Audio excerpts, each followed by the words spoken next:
It's today's leadoff question with Julia Schlessiger, a member of the Ellinwood girls basketball team. Julia, your question: what's the hardest thing to do or learn in your sport of basketball?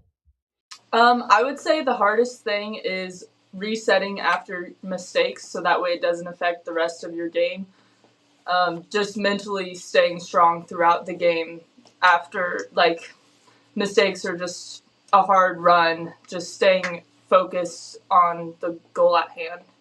When did that kind of sink in for you? Like, when were you kind of able to grasp that in your career? Probably last season, I had some confidence struggles, and once I realized just to not focus on your mistakes, but focus on how you can reset and continue going after them, that really set in for me last year. Anything that you do specifically that helps you reset? Anything that stands out? Usually just a quick little deep breath, and then I'll just tell myself in my head to reset, after a mistake or something.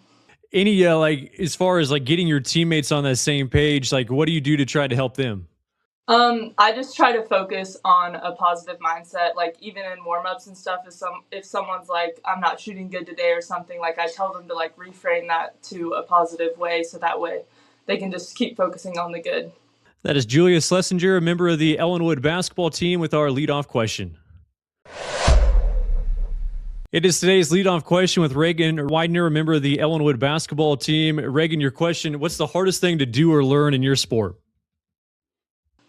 For me personally, it's kind of just been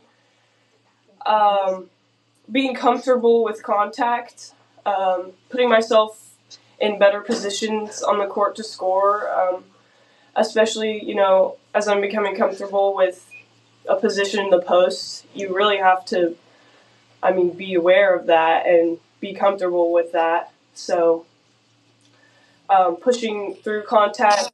Anything you do in practice that kind of helps you out through that contact? Or you just have teammates or coaches that get physical with you? But what do you do to kind of help yourself out? Yeah, we'll go against teammates too, but sometimes we'll have our coaches, get a pad out and we'll work on finishing through contact a lot. So, but a lot of that has been just carrying that into learning how to take that and carry it into the game. So. When did that kind of sink in for you? Is that you talked about, really improving it this year? When did it kind of make sense for you that, what you need to do to combat that? I'd say it started just when I started playing more basketball. So I'd say over the summer, this past season, when we did all of our summer workouts and tournaments, and then it's kind of just carried on into the season, and I'm still adjusting to that now. So, do you ever try to bring that physicality to your opponent first before they even bring it to you? Is that one of those things that you try to initiate too? That's what I'm working on. I think it's definitely really important to do that first. That's how you get open looks, and that's how you get rebounds on defense too. So, yeah, I definitely say so. For that, as far as being that the hardest thing in basketball, where does that rank? Do you feel in other sports as far as the hardest things, as far as what you have to do? Is that one of the harder things in all sports?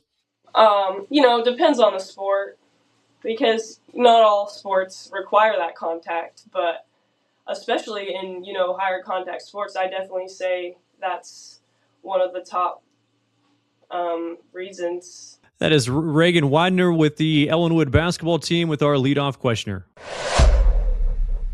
It's today's leadoff question with Alyvia Batchman, a member of the Ellinwood basketball team. Alyvia, the question: what's the hardest thing to do or learn in your sport? I'm going to say handling defensive pressure as a point guard. Okay, so when, how hard is that? What makes it so challenging for you? I think what makes it hard is, I'm not the best with my ball moves, but when they're faster than you and they have quick hands, you just have to figure out a way to get past them and keep the ball in your possession. But luckily I have teammates that are with me, so if I happen to have one of the better defenders, I can give it to almost any of my teammates, and I know they're going to be confident with the ball as well. As far as getting better at that, is that just simply, getting better handles and continuing to work on your dribble? What are some of the things that you've done just to kind of help you out to handle that pressure? Practice is a big thing, and going against some of our better defenders in practice, helps me work on my speed and just awareness, I think, of where to position myself. How much do you guys want to, like kind of open things up and allow one person like yourself to bring things up? Or if there is pressure in the backcourt to, maybe, break it by just, using the pass more? We definitely we pass the ball because we have a lot of people who can bring the ball up. So if I'm being pressured or if one of my teammates is, we just know we can give it back and forth and we can run that defender and we'll get the ball up the court. So for you, like, is it kind of a nice sigh of relief when you just see everyone, settling back and beyond half court? Yeah, it is. It makes it a lot easier on me. Who are some of the teams that have pressed you the most? Like, who are some of the teams that have the best pressure?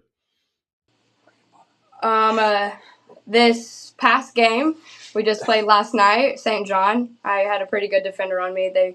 They tried pressing, and we're a good press breaking team though because of all of our ball handlers. But I would say, yeah, St. John. That's probably about it so far. All right, that's Alyvia Batchman with Ellinwood basketball with our leadoff question.